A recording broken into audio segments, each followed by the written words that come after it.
morning, good afternoon, or good evening, everyone. Thank you so much for joining us today in the 34th edition of our CVC Insider Series. My name is Alba, part of the 500 Global, one of the world's most active seed stage investment firms, having backed over 2,500 exceptional startups in 75 countries. Within 500, I work closely with the corporate investors and innovators. And about a year and a half ago, we launched the CVC Insider Series to continue helping raise the bar in the corporate venturing industry. Every 2 weeks, we host this roundtable featuring a top corporate venturing practitioner or expert in the matter and sharing their unique journey into the industry and best practices they've been able to develop throughout their careers. This week, we have the pleasure to feature Liz Arrington, co-founder at the GCV Institute and partner at the Bell Mason Group. Liz has spent decades advising global corporations on the development of their corporate venturing programs, with emphasis on performance management, strategies, and systems. Our fabulous host, Nicolas Sauvage, will be moderating today's discussion, but there's also a Q&A function. So feel free to ask any questions along the way, and we'll do our best to cover them. We hope that you enjoyed today's session and come back to the next edition. Nicolas, over to you. Thank you, Alba, and thank you, 500 Global. It's always a pleasure to have new guests every time. And today is going to be special with Liz. She's been witnessing corporate venturing and active supporting the community and the ecosystem for more than 2 decades. I will let her tell us exactly the number of years if she wants to. For disclosure, I need to give the disclosure. Liz has been supporting with her team TDK Ventures for building our carry model. So with that out of the way, Liz, would you mind sharing a little about you and your journey into corporate ventures, maybe 5-10 minutes? Great. Well, thank you very much for having me, Nicolas, and for 500 Startups for hosting this highly valuable series. As Nicolas said, I've been doing this for a very long time, probably longer than I actually want to admit to. But I started my corporate venturing career with my first job out of business school, where I graduated with an MBA in finance and marketing, and I've had prior experience living and working in Japan. So I ended up joining the Silicon Valley office of Japanese trading giant Mitsubishi Corporation, where I had a mandate to figure out what we could do to be smarter and to be more effective in engaging with technology startups, both as partners and as investors. And as a trading company and kind of the core of the Mitsubishi Keiretsu, Mitsubishi really had tremendous assets and resources to bring. They had global distribution and supply chain networks. They had expertise in customizing and launching products in the Japanese market, tremendous access to venture working capital, and they had a successful track record partnering with companies like Apple and Cisco to bring them to Japan. However, Mitsubishi faced all of the challenges that corporate venturing programs face today. How to get into good deal flow, how to assess the quality of a startup, how to best engage with startups, how to structure and manage relationships. And the challenges were really exacerbated by frequent expatriate rotations, every 2 or 3 years with limited institutional knowledge transfer. So my first order of business was to map out the ecosystem that supported startups and to go to work building relationships that included VCs. So we had LP relationships with a number of VCs and portfolio partnerships. I identified disruptive technology marketing gurus. So these were people like Regis McKenna, who put Intel and Apple and Genentech on the map, as well as then RMI partner Jeff Moore, who the author of Crossing the Chasm. We also identified contract product developers who worked in the networking space and in the computing space.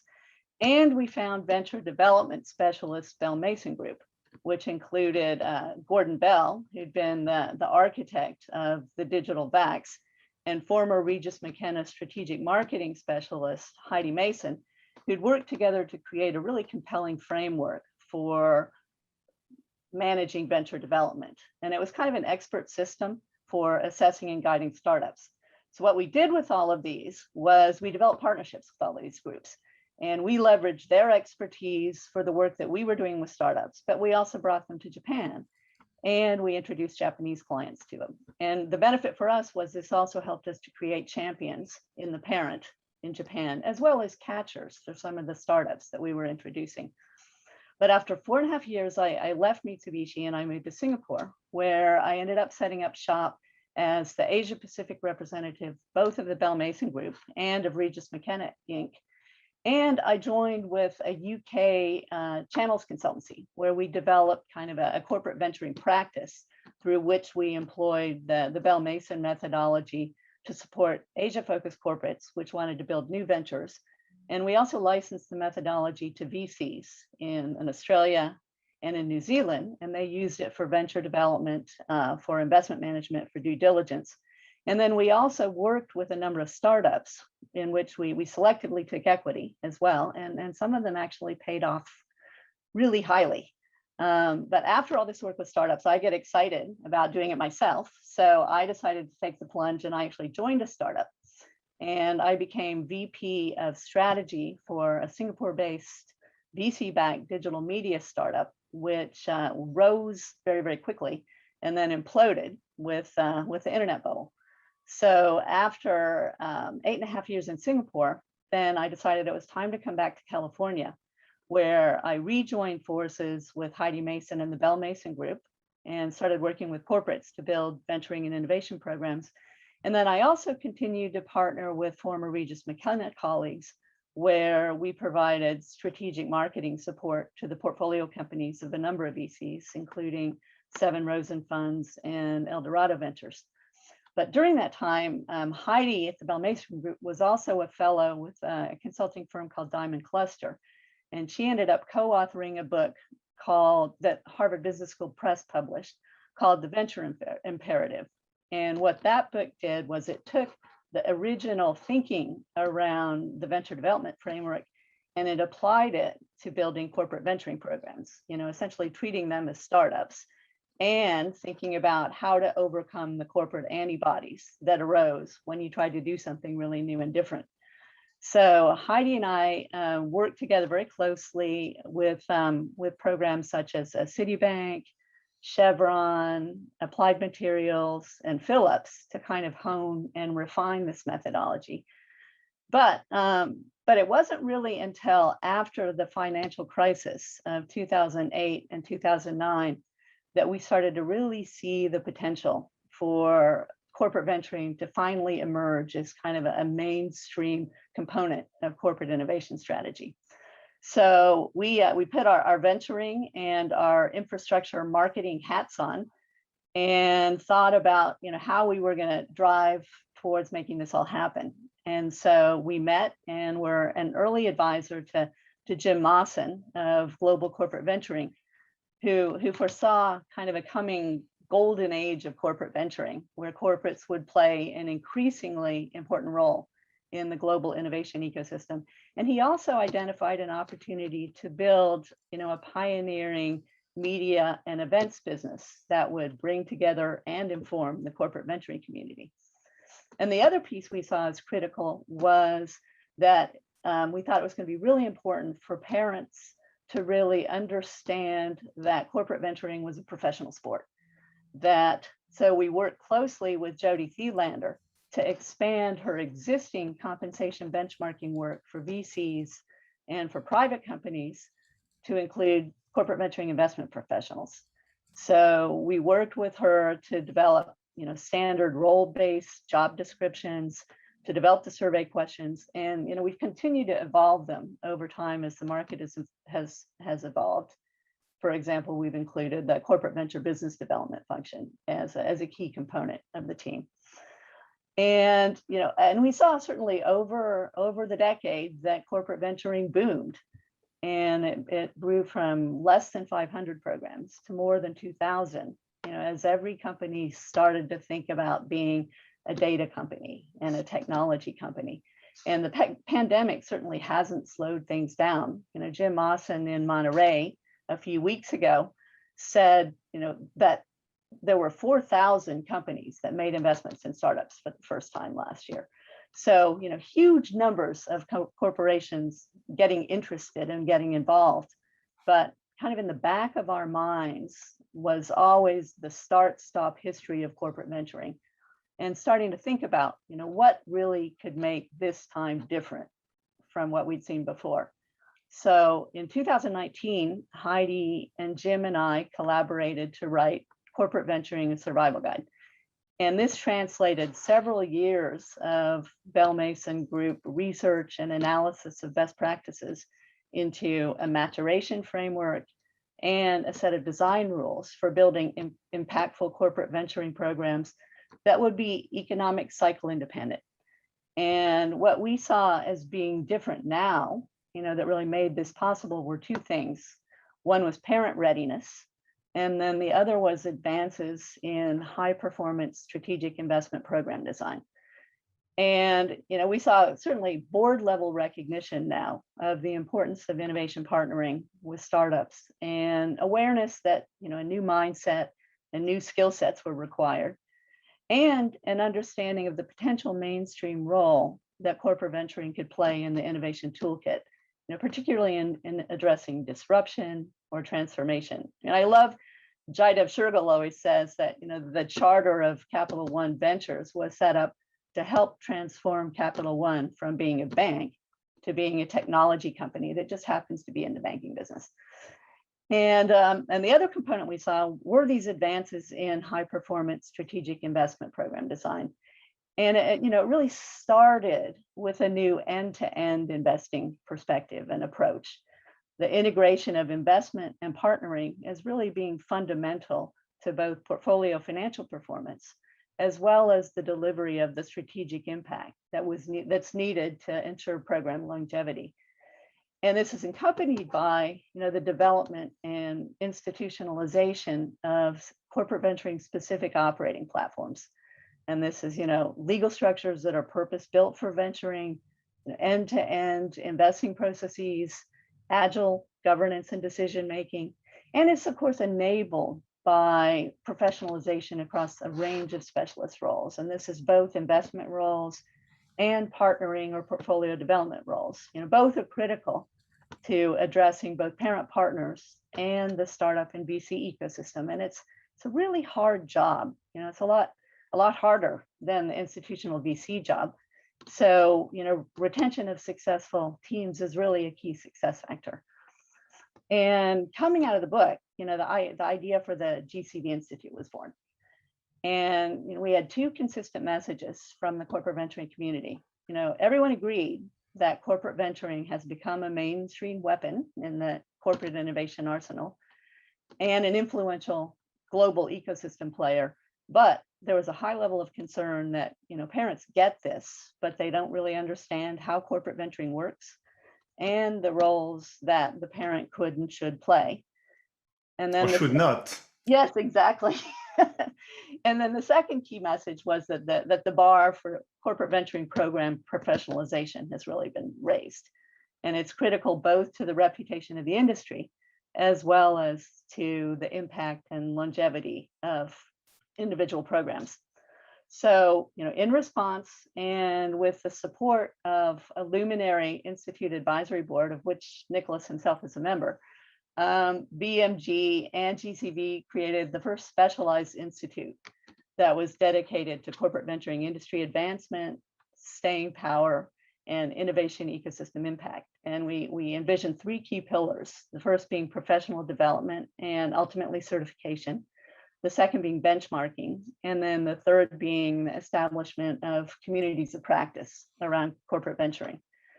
And designed to be by CVCs for CVCs, our start point was the development of a professional development curriculum that really recognizes the complexity of corporate venturing, but also was designed to address all of the key players who have to work together to deliver impact. So this meant not only understanding what the nuances were for corporates playing in the VC investment process, but it also meant looking at how to establish common language, common contextual and operational context, and how to align kind of the interests and roles of all the key stakeholders, the investment team, the engagement team, the parent partners, the startups. And we've seen while many of the participants in our 4 courses, have come from new programs. We've certainly seen that nearly half actually have come from established programs. And these are corporations that wanted to educate parent partners, or they wanted to build or enhance that corporate venture business development or portfolio development layer, or to expose new staff to best practices from other programs. And looking ahead where we're going next, and in response to strong industry demand, we kicked off a benchmarking initiative, an operational and performance benchmarking initiative. The goal being thinking about how program charter, how industry, how maturity phase relate to operating model characteristics and performance. And then finally, as we talked about in Monterey, we'll also be looking at ultimately how to expand the current curriculum to look at industry-informed roles-based certification. So for me, you can tell I'm really excited about this. It's a passion project, and it really brings together everything I've done throughout my career. And I'm the co-founder, the architect, the lead, but I'm also working with a great team who, which builds on the vision of Heidi Mason and Jim Mawson, but also combines GCV's kind of finger on the pulse of the community, BMG's corporate venturing expertise, and specialists from the Center for Creative Leadership who really understand how to do adult education. So that's me in a nutshell. Very nice. And I can see you're very passionate. Yeah. Your 10 minutes present introduction was a bit more than 10 minutes. So that's clearly a sign. I think the GCV Institute, I will ask you questions about it towards the end, but this is really an important initiative, like you said, by CVC for CVCs.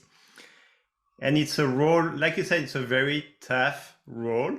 It's an opportunity to learn every day. It's constant, so definitively. And I'm extremely excited by the certification aspect. So I think we discussed it before. So I will probably ask you a few questions about this. But before we go into the GCV Institute discussions, is there early in your career, maybe during the Mitsubishi time, do you have a mentor that you can think about that really shapes the way you're thinking about corporate venturing and doing it well? It's interesting because there were really at that time there were really not many corporations who were doing a good job at putting it all together in a corporate venturing program. So I think for me, it was being able to kind of stitch together all the pieces and to kind of build our own model for how we would leverage the expertise of the VCs. We worked at Canaan Partners was the VC that we had the closest relationship, and then certainly the technology marketing and venture development people that really helped us to think about not only how ventures develop, but also the role that corporates could play in making that happen. So I don't think I could say that there was a shining corporate venturing light, but there were all these pieces that were so powerful that we stitched together to think about how we built our own program. That makes sense. So if you could go back in time 25 years ago, and Liz would recommend to Liz then something about a best practice to really consider that was not obvious at the time, what would it be?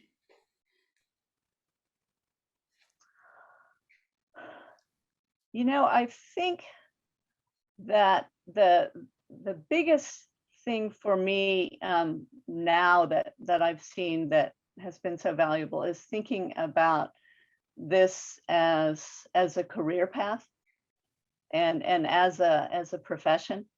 I think that's been long to evolve, and corporate venturing has either been a silo to the side or a rotational resume brightener, and I think that really inhibited the development of corporate venturing as a practice, because it's such a networking game and there's so much institutional knowledge that's required. So I think that's what I would think about differently. Okay, that's actually very good. And so how do you think about career development for corporate venturing? Do you see it as something that needs to be thought through from the very beginning, or do you see opportunities for people coming mid-career?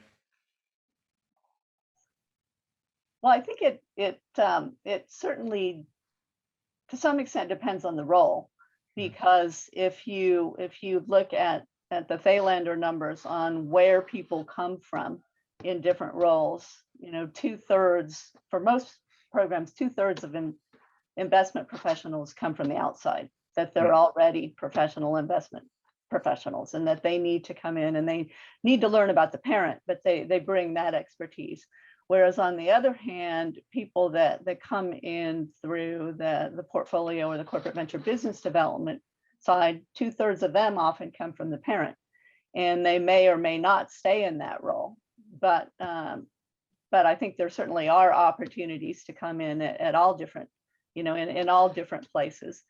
And but I do think it's really important that we look at corporate venturing as a specialist activity and as a career track, thinking about what the development path is, and that ties into the certification discussion. So being able to think about what at each level, in the development of an individual in a particular track, what does that mean that they need to be able to do, and then how do you factor in the apprenticeship and the mentoring piece, which has always been such a key component of corporate venturing and of venture capital. And it's an interesting, let's say, industry or career path, because, and I think you mentioned it with the financial crisis, it became a golden wave. And we were interviewing Claudia from INSEAD a few weeks back, and we were wondering why there's such a big wave of new CVCs coming during COVID. And she said they have no choice. They have to embrace disruption. And when disruptions come to you, it becomes more obvious. I don't know many industry when you have huge crisis, you get actually a ramp up of activity. So can you describe a bit more what you meant by this golden wave after the financial crisis? Is it both in terms of best practices and number of activities, or what did you have in mind? Well, as I said earlier, I think it's a combination of the parent recognition that this is something that they absolutely need to do, that they need to embrace the innovation from the startup community and be positioned to be able to adopt and to take advantage of it. But also at the at the same time, being thinking about it, starting to think about it as a professional career path and as a professional activity. I mean, that was a really big difference, because people always, one of the things that we in a number of programs struggled with is thinking about, how do we ensure that this thing lasts through 2 executive rotations? Yep. So, how do you both set yourselves up to align the charter with the parent strategic objectives, but also, to take that end-to-end investing approach that really wired the program into the corporation at multiple levels. So it's not just at the executive level, but it's also at the operational level. And it's, so that, and it's institutionalized so that, if there's a strategic pivot or if the executive sponsor leaves, then you're not having to completely start all over again because you're already wired in. I think that leads me to a question I have with a word you used earlier, antibodies. Tell me more about the antibodies and what a good CVC design would do to address the risk of antibodies. Well, certainly there are always going to be some level of existing business antibodies when you introduce something new that doesn't contribute to quarter, business performance, that may be perceived as being higher risk, and that could potentially draw valuable assets away from away from the current business priorities. And so it's really all about being able to both sell the vision and the promise of what the corporate venturing program can provide beyond what the existing business is currently doing or looking at. But then it's also being able to ensure that while it's different and potentially higher risk and longer lead time, that doesn't mean that it's not rigorous. And that doesn't mean that there's not, a structured and risk sensitive approach to making these investments. And I left Dave Stevenson from Merck actually says that, that their corporate venturing business is actually a whole lot less risky than the core pharmaceutical business. Yeah. In a way, I nearly feel like the antibodies are strongest when the company is doing well in a stable economy and potentially a change of CEO, versus when things are really, really tough and you need to be engaging with the innovation ecosystem. What would be your guidance to a CVC when the company is doing well and they start to see challenges coming from the parent?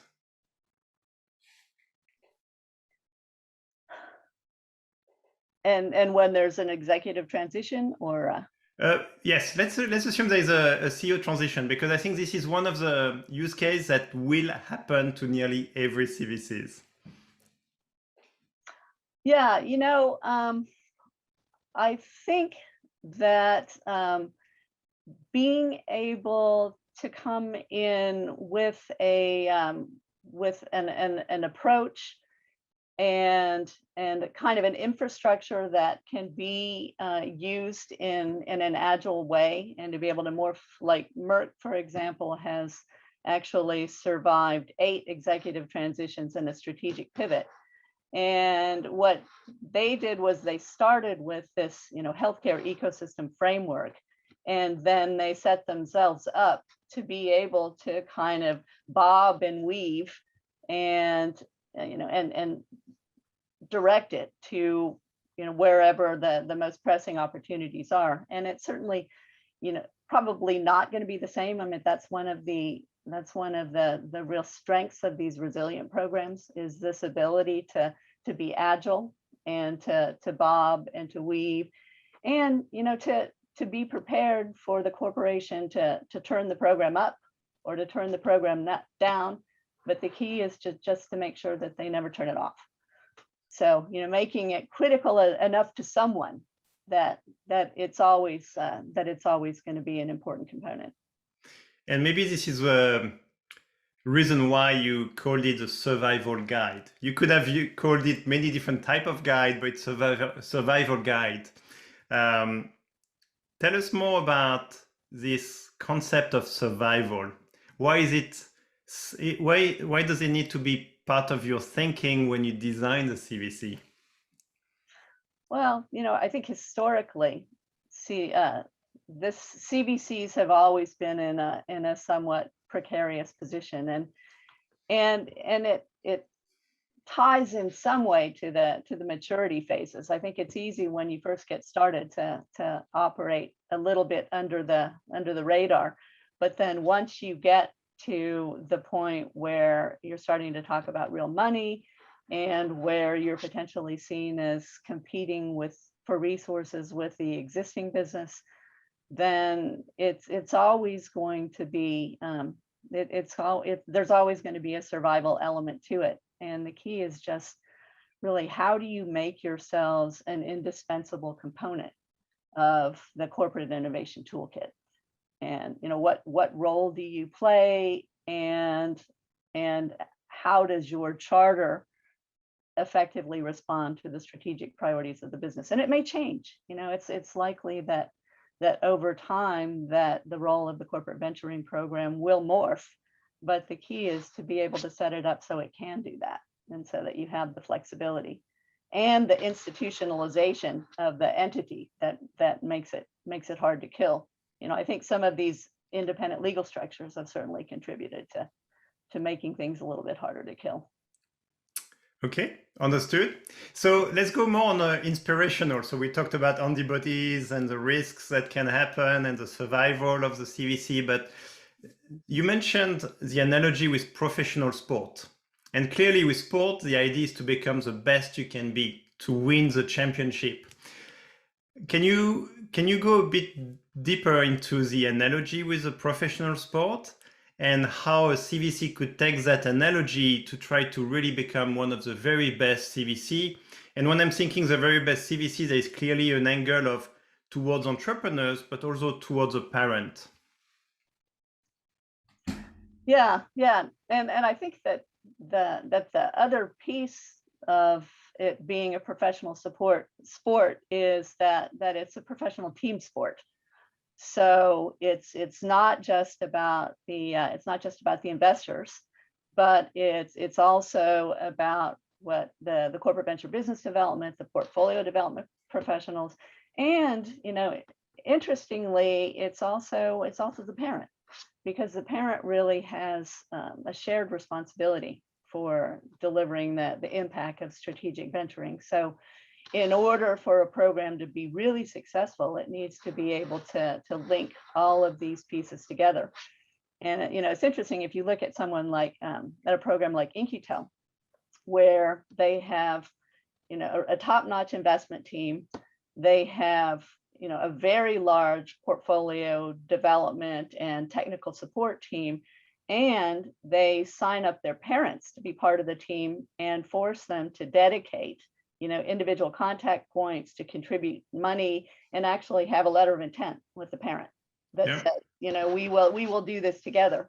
So I think building these great teams, or building the professional sports and building the great teams, is really all about how you fit all the pieces together and how you develop the best of each. And if you look at some of these programs that are more independent, operationally independent, and have greater accountability for financial performance, a number of them actually also have some of the more sophisticated investment engagement platforms. So what you have is this hugely powerful combination of top-notch investors, of really sophisticated business and portfolio development support, all of which contribute to delivering value to the startups, to the parent, and then end up with outsized financial performance. So it's a very good answer. And I think the team element for a sport is strong, because you could have a very strong team to do one thing, and if you have a very weak team on the other side, the team is weak. exactly. So you're as strong as the weakest team element. So I can definitively see that, especially if you're thinking very high level between the investing team and the teams that connect to the parent. They need to be involved much earlier, to the point where when entrepreneurs meet the investing teams, they're already meeting the teams that will connect them to the mothership. Do you have some best practices you can share around that teamwork and how the CVC should think about having that teamwork really well done? The teamwork within the CVC? Correct. Yes, yeah. Well, we this kind of goes back to the comment I made about the importance of taking an end-to-end investing approach. And what we've seen high performance programs do particularly well is almost create a single pipeline that aligns the investment team and the business development team, or the portfolio development team, and looks at what happens in each stage, from the development of investment themes all the way through to parent engagement, and what role and contributions each team can make to the process, and what each team gets from one another. So we see this this high level of alignment between the two teams in looking at the process as a single pipeline. And a lot of what we end up doing with the Institute is taking these courses that educate both sides about how the common venturing language, the common context, and then think about how they can work together at different points in the process, whether it's the BD team contributing due diligence and kind of a roadmap in the investment side, or whether it's once the investment's been made, then the investment team continues to provide advice to the startup on venture development, but then the business development team takes the lead in actually driving the parent engagement. So this single pipeline, I think, is a golden nugget. I really like this concept. and especially, like you said, within the context of end-to-end investing. Now that you've said that really nice context, we can finally go to this question that everyone asks and which I hate. And so I'm not going to frame it that way exactly, but how do you see the financing imperatives, the financial returns imperatives with the strategic imperatives? How do they combine or fight each other? Well, my view is that that all corporate venturing programs are strategic, no matter what level of operating autonomy or financial accountability that they have.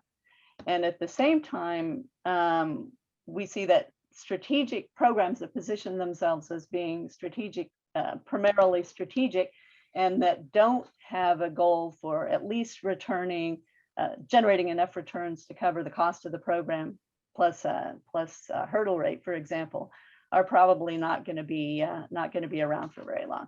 So it's really, my view is that it really needs to be both. And as I said earlier, I think some of the most powerful programs are the ones that prioritize equally, or even slightly more priority to the financial side, but that do have this engagement layer that really can drive the value for the startups, the value for the parent, and then ultimately that will lead to superior financial returns. So I don't think it's an either or, and I think over time everyone needs to be more financially responsible. Very nice. And then you talked about different roles, emerging roles. What is the latest role that you've seen emerging that really helps with this single pipeline concept?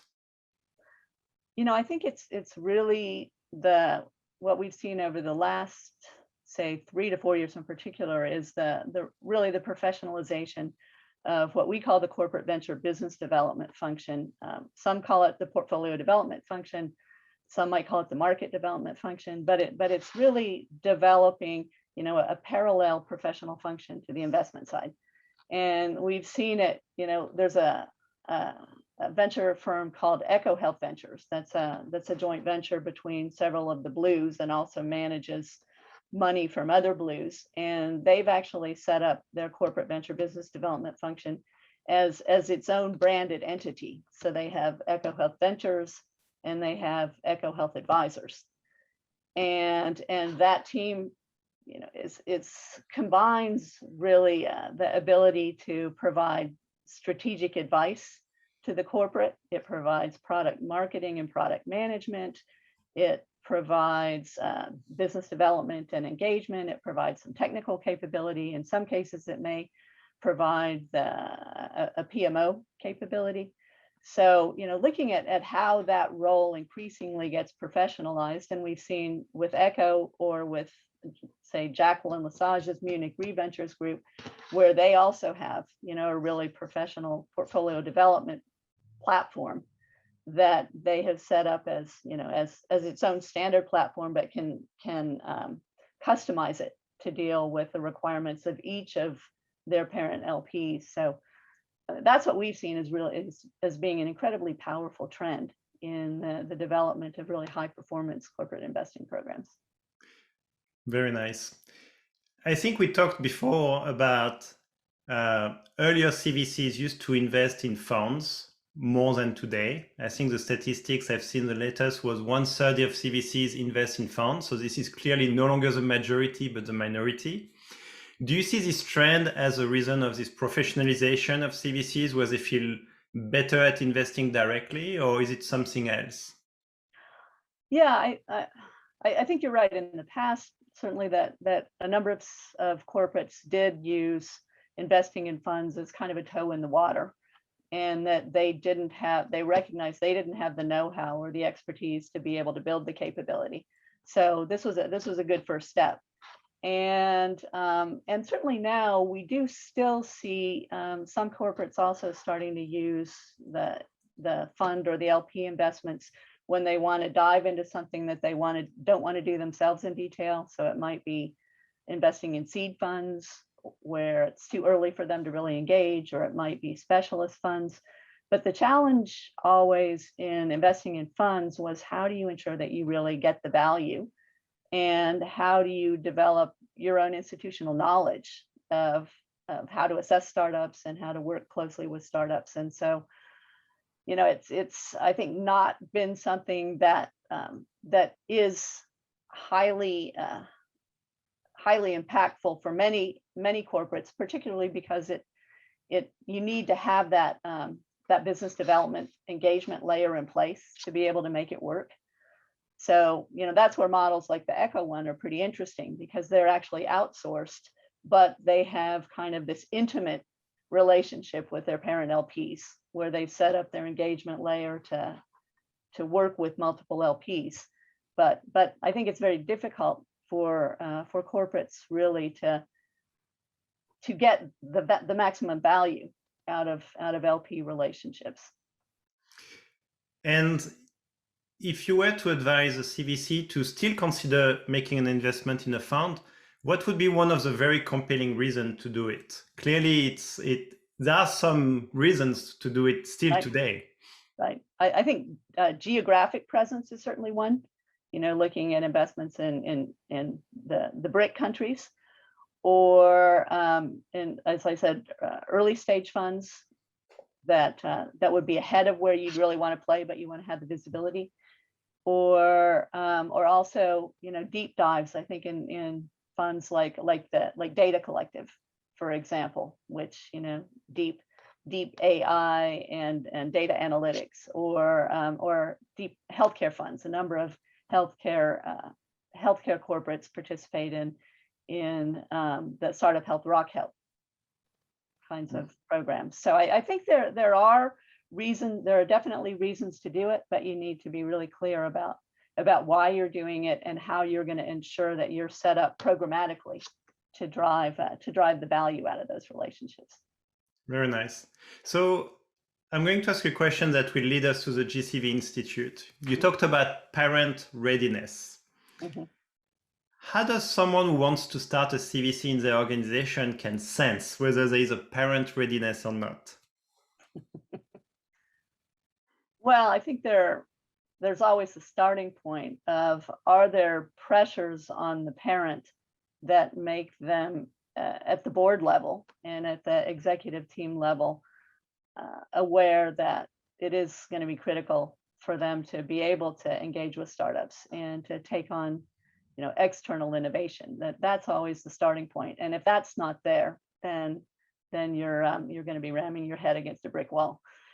But as far as looking at the parent readiness to set up a new program, I think that's where some of the work that we do in the investment programs course with the Institute, where we have participants think about, what's the starting point charter and what do they want to try to achieve with a program, and then work through in their own context, how would the parent be set up to address each of the elements, from a partnering perspective, from a team perspective, from a process perspective, from a performance perspective, and if understanding where the antibodies are going to be, and then that's going to inform what the options are for operating model. Is it going to be important to experiment a little first? Is there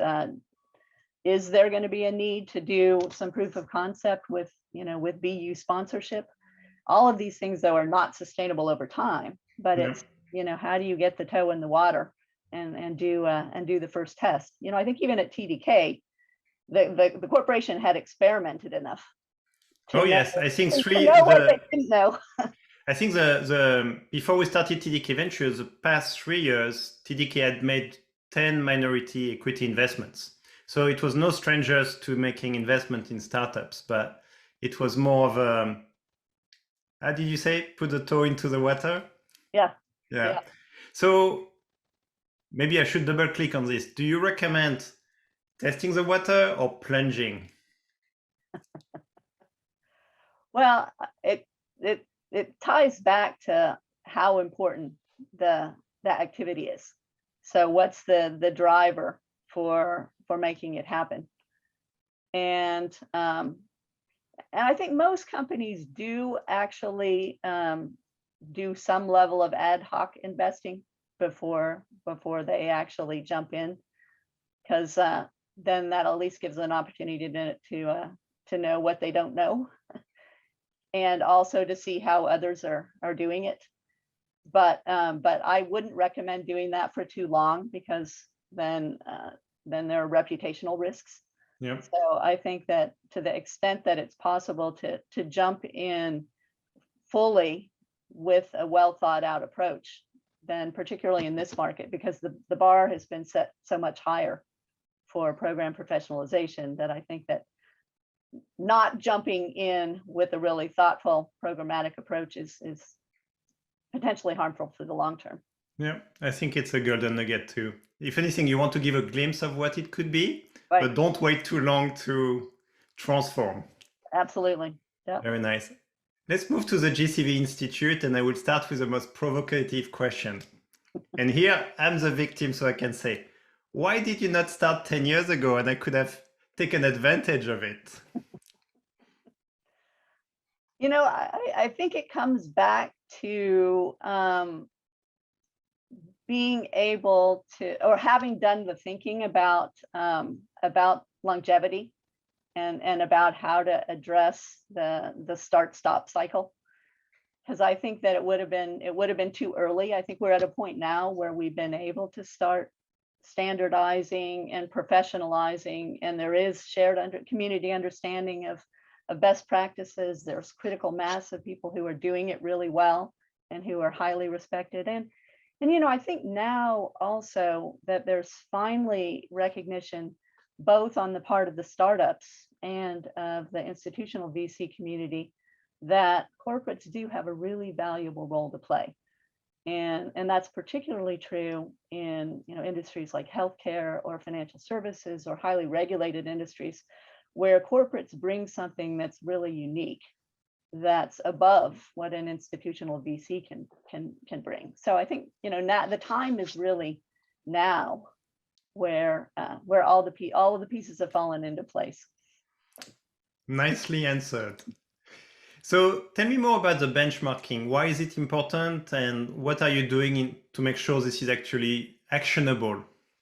Right. Well, it kind of gets back to the earlier comment I made about how, for the most part, corporate parents understand why corporate mentoring is important and why to do it, but they don't really understand, you know, what it is or how it works.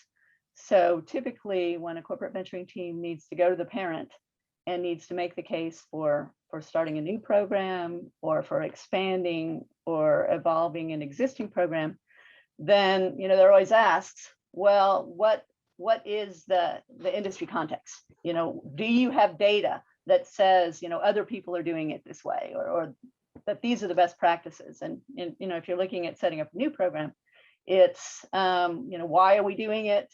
What team do we need? What legal structure do we need? How big should the fund be? How should we measure performance when we're just getting started and we don't have anything to show? And then you look at existing programs that are looking at moving from the startup phase to an expansion phase, or that are, you know, looking to raise, you know, much larger funds or go in different directions. Then it's, you know, how do we need to evolve our model so that we can address the new mandate, so that we can particularly retain, you know, key members of the team? How big should these additional funds be? You know, how do we want to measure our performance, our financial performance against other CVCs or against VCs? You know, how do we factor in things like Opex, Yep. which is a hot button for a number of companies? And then there's always the strategic metrics, the strategic priorities. So we want to be able to say, okay, if you are a startup phase program, then, you know, this is what these are the operating model elements that you would need to be able to consider. Or, you know, if you're an expansion phase program, do we take board seats, or do we incorporate carry into the program? Or, you know, looking at being able to look at, at each stage in the development of the program, what are key questions that you need to be able to ask, and what can you learn from others? I'd love to be able to create a community around this data so that people could, throw out questions to others and say, well, what do you guys think about this? We're looking at this, and this is what the data says. Yeah, this makes a lot of sense. And I like the word you use, which is model. And here, if I think about AI models, if you give biased data to an AI model, the AI model will become biased, which is potentially very negative. Mm-hmm. If you have a benchmarking model that takes many CVCs, including the bad practices, you end up with a benchmark that actually doesn't tell you how to drive the industry up. How do you plan to put a layer of judgment to the data so that the benchmark is actually driving the industry up? Yeah, well, I think there are two pieces to it. One is driving the data set. So it's making sure that that we have a good strategy for engaging enough of the community to really have meaningful data, and particularly looking at particular sectors.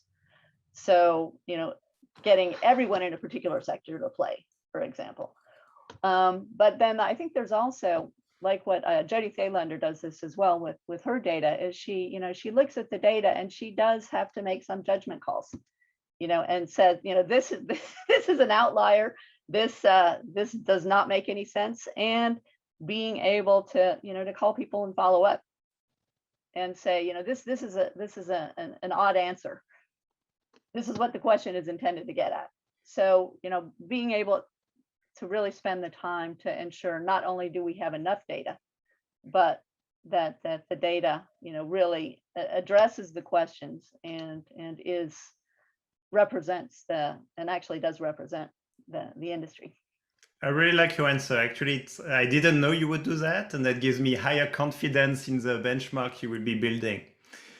I have to double click on something you said, which I think is linking to even a carry model. You mentioned about Opex. And clearly the Opex is higher by design than a financial VC. Financial VC has an investing team. A CVC, like you said, they are all born to be strategic. They are going to have resources and expenses that are related to bringing the strategic value. And that could drive hurdle rate, which you also mentioned. How should the CEO of a corporation think about the Opex of a CVC? That's the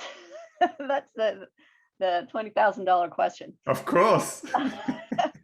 And I think that is one of the things that we're looking to explore with the benchmarking, is to try to really poll the industry on, what are the right targets for Opex, and how do they relate both to investment capital and to fund structure, and what gets included in Opex. I'm not sure that I would agree that the CVBD piece doesn't get included, but I think things like the corporate overhead component, for example, which can be really significant, that I would question. Not insignificant. I would question, whether or not that should get included. And then there's also thinking about, how should Opex factor into the calculation of financial performance, both in terms of looking at benchmarks, but also for compensation. And we've seen people take different approaches and and argue that it should really be looking at the financial performance of the actual investment. So does that mean that you should look at MOIC instead of TVPI? Okay, you have to define these two terms for the audience. Well, the TVPI looks at cash on cash performance relative to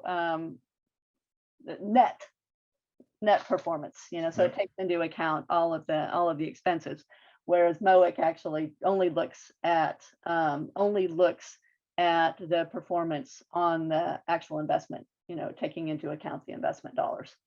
So, is that the right number? Because it really shows the quality of the investment versus, the ability of the program to deliver returns against all costs. And in many ways, that may be a more meaningful number for corporates, but there aren't benchmarks. So back to this CEO of a corporation, he's got a team that's proposing to do a CVC. He's willing to do a, let's say, $100 million fund. He knows about his friends in financial VCs that charge 2% management fee. Should he be thinking about 2% for his Opex? Should he be thinking more? Should he be thinking less? What guidance would you give to that CEO? I think it's that it's helpful to have targets, and particularly over time, but certainly in the startup phase, that number is that number is going to be much higher. And to end, I think that you do need to factor in the corporate overhead piece, and because that's not a true reflection of the operating cost of the program. Yeah, actually I'm going right now the calculations of what money really went out of TDK Ventures versus the money that's being recycled inside TDK. So I think that number, that granularity matters to show how well you're returning money to the mothership versus money that never left the CVC. Exactly. Well, and I would certainly love your input and the input of others on how we should frame these questions. Yeah. About Opex and about the calculation of financial performance. So that's one of the benchmarking areas that we would love input on how to address. So maybe I will disclose something from the project we did on the carry, which is that we looked at the hurdle rate based on a pro rata of the investing time, but not all the Opex, because some of the Opex is indeed about strategic value. So I think that granularity, Liz, is indeed really important. So framing that question should be one of your action points for next year, definitively. Now, let's talk about something which I think is extremely valuable to have in an industry which is still just 3 decades old. I mean, it started much earlier, but in terms of professionalization, we could probably say 3 decades, is certification. Mm-hmm. What is your hope, let's say 5 years from now, from this certification program, and how do you think it's going to be used by upcoming CVCs? Well, our hope and our goal would be that we would be able to take kind of the existing work that we've done on the definition of roles and of job descriptions, and to be able to evolve that and get some level of industry consensus around really what are the skill sets and the knowledge and the capabilities that would be associated with each of the roles.